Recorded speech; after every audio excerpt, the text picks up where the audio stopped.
Ceux qui ont lu Jeune Afrique en semaine ont vu deux clans. Il y avait d'un côté les amis de M. Jean-Pierre Amourou Belinga et d'un côté ce que le journal a appelé ses ennemis. Et parmi ces ennemis-là, il y avait le EGPR, Ferdinand Ngongo, et bien d'autres. Et quand vous reprenez la une ce matin, le journal Le Popoli, une un peu amusante, mais ô combien de fois parlante, qui parle d'une enquête volant assisté. Très bien. Et on voit là le vice-dieu du SGPR, pour ceux qui nous regardent. Le Popoli rejoint là en quelque sorte les ennemis, je veux dire ce que Jeune Afrique a appelé les ennemis. Parce que le SGPR qui est au volant de Popoli ce matin.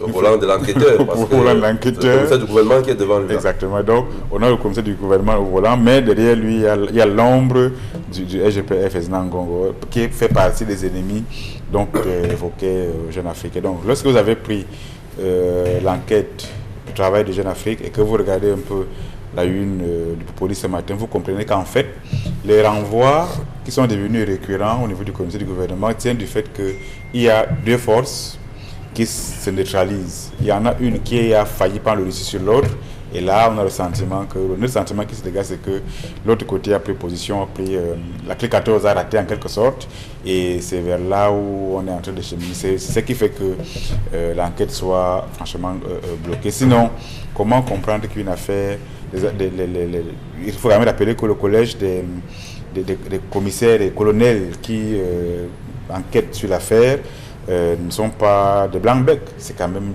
je pense que quand on parle d'un commissaire divisionnaire ou encore d'un colonel de gendarmerie, il faut quand même comprendre le degré d'expérience, de notoriété, de puissance, et tout cela mis en commun. Comment comprendre que par deux fois, le comité du gouvernement trouve qu'il y a des éléments manquants dans le dossier. Donc, deux choses, soit c'est que, ou même trois, soit c'est que les forces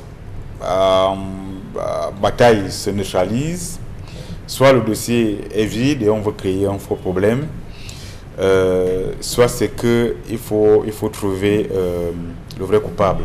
Il faut ce qui apparemment n'est pas évident. Mais comment alors comprendre tout le cinéma qui entoure cette affaire depuis qu'elle a commencé. On a vu, on a entendu pratiquement et les secrétaires, on a fouiné partout et à ce qu'il paraît, on a parlé des auditions qui auraient été captées dans une boîte secrète chez M. Jean-Pierre Amourou Belinga. Donc bref, on a le sentiment à distance qu'il y a beaucoup d'éléments qui peuvent aider à comprendre l'inculpation de mise en cause, mais curieusement, paradoxalement, en face, dès qu'on arrive chez le commissaire du gouvernement, ça n'avance plus. Donc, à la fin, on a le sentiment que il y a quand même anguille sous roche, des forces. L'affaire aurait pris une tournure politique et c'est pour cela qu'elle est en train de bloquer. Maintenant, si elle bloque à ce niveau-là, il faut quand même se rappeler que les chefs de la LECI avaient donné, je crois, 45 jours. C'est pour que ceux-là qui ont eu à contribuer d'une manière ou d'une autre à la mort de Martinez Zogo. Au moins, je pense que nous ne pourrons pas connaître ce statu quo. Lorsque ce cas arrive, et comme la mort de Martinez Zogo a été une mort sauvage, une mort barbare, cruelle, je reste encore convaincu que si jamais ces chefs-là sont encore puissants, puisqu'ils le sont, si la justice physique, justice sociale, justice bloque, au moins à leur niveau, ils pourraient nous aider à trancher.